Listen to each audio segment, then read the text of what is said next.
मेरा नाम आर्यन है। मेरी उम्र 19 साल की है और कद 5 फुट 9 इंच का है।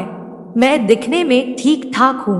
पिताजी को किसी काम से शहर जाना पड़ा तो मैंने भी उनके साथ जाने का प्लान बनाया। ट्रेन में आरक्षण एसी बोगी में करवा लिया। रात का सफर था और मेरी सीट ऊपर वाली थी। मेरे पिता की सीट मुझसे थोड़ी दूरी पर थी। जैसे ही मैं अपनी सीट पर पहुंचा तो मेरे सामने वाली सीट पर एक लड़की थी। वह मुझे देखने लगी। पहले तो मैंने उसे अनदेखा किया, पर उसने 2 से 3 बार मुझे फिर से देखा। अब मैं भी उसे एकटक देखने लगा। हम दोनों ऐसे ही एक दूसरे को लगभग 2 घंटे तक देखते रहे। फिर मैंने सोचा कि अब ऐसे देखते रहने से कुछ नहीं होगा, मुझे कुछ और करना पड़ेगा। मैंने उसे आंखों से बाथरूम में आने के इशारा किया। मुझे भी लगा कि वह भी मुझे कुछ ऐसे ही इशारे कर रही है। मैं अपनी ऊपर वाली सीट से उतरा और बाथरूम के सामने जाकर खड़ा हो गया। कुछ मिनट तक इंतजार करने के बाद भी जब वह नहीं आई तो मैं दुखी होकर वापस अपनी सीट पर चला गया और सोने की तैयारी करने लगा। तभी मैंने सोचा कि एक बार और कोशिश करके देखता हूँ। मैंने बड़ी हिम्मत जुटाकर हाथ उठाया और उससे हाय किया। उसने मेरा हाथ देखा और इशारे में पूछने लगी कि क्या हुआ। मैंने फिर से हाय किया और उसने फिर से पूछा कि क्या हुआ। मैंने और ज्यादा हिम्मत दिखाई और एक पेपर पर अपना नंबर लिखकर उसे दिखाया। उसको सही से दिखा नहीं तो वह उठकर बैठ गई। फिर वह मेरा नंबर देखकर हंसने लगी और अपने फोन में डायल कर लिया, पर उसका रिचार्ज शायद खत्म हो गया था तो उसने अपना नंबर भी एक पेपर पर लिखकर मुझे दिखाया। मैंने जल्दी से उसको कॉल की। मैंने उससे पूछा कि क्या आपकी शादी हो गई है। उसने कहा अभी नहीं हुई है। मैंने उससे कहा आप मुझे घूर क्यों रही थी। उसने बोला आप भी तो घूर रहे थे।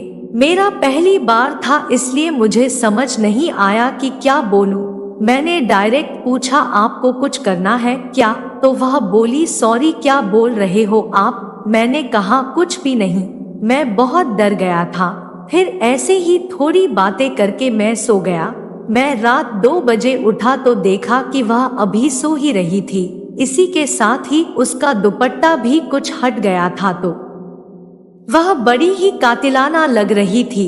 मैंने चारों ओर देखा तो सब सो रहे थे।